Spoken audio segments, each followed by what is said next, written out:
চাঁদা আমি ওইটাকে বলতে চাই যে কেউ দিতে চায় না বা তাকে বাধ্য করা হচ্ছে, সেটা হলো চাঁদা। জাতীয় সংসদে সড়ক পরিবহন ও সেতু মন্ত্রণালয়ের মন্ত্রী শেখ রবিউল আলমের সম্প্রতি মন্তব্যকে কেন্দ্র করে তীব্র সমালোচনা করেছেন জামায়াতের আমির ডাক্তার শফিকুর রহমান। শুক্রবার রাতে নিজের ভেরিফাইড ফেসবুক পেজে তিনি প্রশ্ন তুলেছেন, তাহলে কি নবগঠিত সরকারের সড়ক ও সেতু মন্ত্রীর মাধ্যমে চাঁদাকে জাতীয়করণের ঘোষণা দেওয়া হলো? জামায়াত আমির বলেন, কিভাবে দুর্নীতির এই টুটি চেপে ধরা হবে? সূচনাতে বোঝা যাচ্ছে না আমাদের দেশ কোন দিকে এগোচ্ছে। তিনি জনগণকে সতর্ক করে বলেন, চাঁদার কালো থাবা থেকে বাঁচতে হলে লড়াই করতে হবে। এই লড়াইয়ে আমরা আপনার সঙ্গে আছি ইনশাআল্লাহ।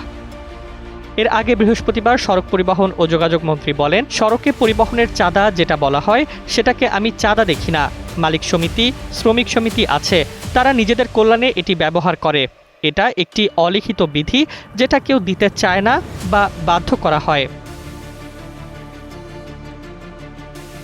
মন্ত্রীর এই বক্তব্য সামাজিক যোগাযোগ মাধ্যমে ব্যাপক আলোড়ন সৃষ্টি করেছে। বিশেষজ্ঞরা মন্তব্যটি রাষ্ট্রীয় দায়িত্বের সঙ্গে সামাজিক সচেতনতার সংঘাত হিসেবে উল্লেখ করছেন। জামায়াতের পক্ষ থেকে মন্ত্রীর এই মন্তব্যকে সরকারের নীতি হিসেবে আখ্যায়িত না করে জনগণকে সতর্ক করার আহ্বান জানানো হয়েছে।